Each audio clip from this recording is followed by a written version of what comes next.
اس روایت کو امام بخاری کی کتاب الادب کے اندر ذکر آئے ہیں اور یہ حدیث واقعہ بھی حضرت ابو ہریرہ رضی اللہ عنہ کی مرویات میں سے ہے۔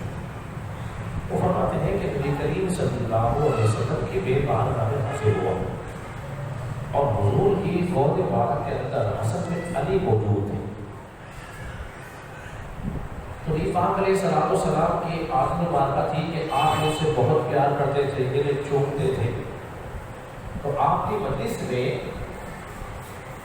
اقربہ بن حابس ایک صحابی ہیں، وہ موجود تھے۔ جب انہوں نے دیکھا نا کہ رسول خدا صلی اللہ علیہ وسلم حسن بن علی کو چوم رہے ہیں، انہوں نے بار بار رسالت میں عرض کی، یا رسول اللہ صلی اللہ علیہ وسلم میرے 10 بیٹے ہیں۔ کیا کہا؟ کیا رسول اللہ صلی اللہ علیہ وسلم میرے 10 بیٹے ہیں، مگر میں وہ 10 بیٹوں میں سے کسی کو نہیں چومتا جس طرح آپ کو چومتے ہوئے دیکھ رہا ہوں۔ نبی کریم صلی اللہ علیہ وسلم نے ارشاد فرمایا، جس شخص میں رحم نہیں ہوتا اس پہ رحم نہیں کیا جاتا، جس شخص میں رحم نہیں ہوتا اس پہ رحم نہیں کیا جاتا۔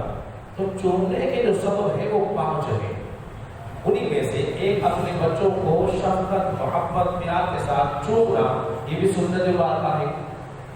اور انہوں نے جو صحابہ رسول نے کہا تھا کہ میرے 10 بیٹے ہیں میں نہیں چومتا، وہ دیہات کے رہنے والے تھے، شہر کے رہنے والے نہیں تھے۔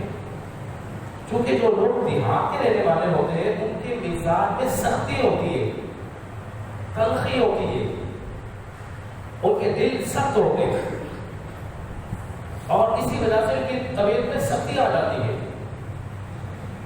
حدیث میں نبی پاک علیہ الصلوۃ والسلام نے ارشاد فرمایا کہ جو شخص دیہات میں رہا اس کی طبیعت میں سختی آ گئی، اس لیے انہوں نے کہا کہ رسول اللہ صلی اللہ علیہ وسلم میرے تو 10 بچے ہیں میں تو نہیں چومتا، لیکن آپ چوم رہے ہیں۔ نبی پاک علیہ الصلوۃ والسلام کو امام حسن کی پیشانی کو، لبوں، رخسار کو، گردن کو چوما کرتے تھے اور نہ صرف چومتے تھے بلکہ سونگتے بھی تھے اور حضور فرمایا کرتے تھے کہ میرے دنیا کے پھول ہیں۔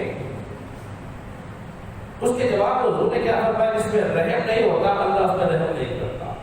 یعنی کہ تم اگر اللہ کے بندوں پہ رحم کرو گے تو اللہ رب العزت تمہارے پر رحم کرے گا۔ اور حدیث میں نبی پاک علیہ الصلوۃ والسلام نے یہاں تک ارشاد فرمایا، آپ نے فرمایا جس کو نرمی سے حصہ ملا ہے، یعنی کہ جس کا دل نرم ہے، جس کی زبان پر میٹھے بول ہیں، وہ جب بولتا ہے پیار محبت سے بولتا ہے، اس کی زبان پہ سختی نہیں، تلخی نہیں، طنز نہیں، طعنہ نہیں، اس قسم کی کوئی بات نہیں کرتا۔ حضور نے فرمایا جس کو نرمی سے حصہ ملا ہے تو اس کو دنیا اور آخرت کی بھلائی سے اس کو حصہ ملا ہے، اس کو دنیا اور آخرت کی بھلائی سے اس کو حصہ ملا ہوا ہے۔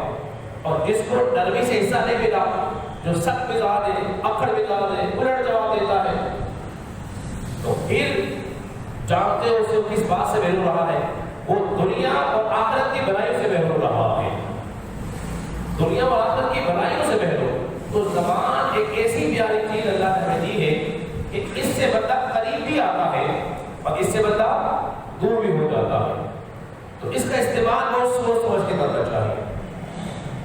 نبی پاک نے فرمایا رحم کیا کرو اللہ تم پہ رحم کرے گا، معاف کیا کرو اللہ تبارک و تعالیٰ تمہاری مغفرت فرمائے گا۔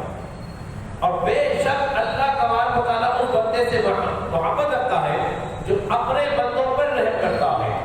اگر ہم یہ چاہتے ہیں کہ اللہ کی رحمتیں اور برکتیں ہمارے پر ہوں تو پھر کیا کریں، ہم اللہ کے بندوں سے پیار کریں، ان کے ساتھ شفقت کے ساتھ محبت کے ساتھ رہیں، اچھا اپنا تعلق بنا کے رکھیں۔